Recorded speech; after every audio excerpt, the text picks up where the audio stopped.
Thank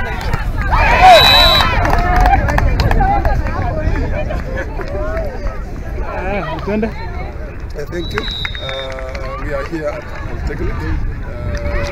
Today we started our national league, which is going on. This is our second league after Mosoriot.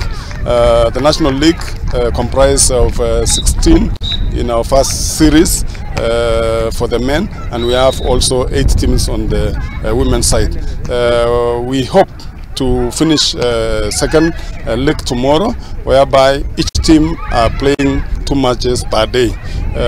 This year we are comprising and trying to have many matches together so that it can help us to finish the league before April next year. We have a lot of programs which are coming up. East African for the national team. We have also All African Games qualifiers, we have All African Games, and we have Olympics.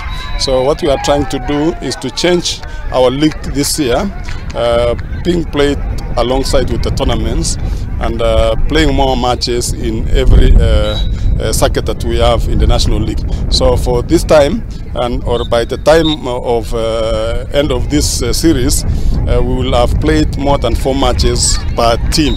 So we will have remained with only 2 before now moving in for the indoor.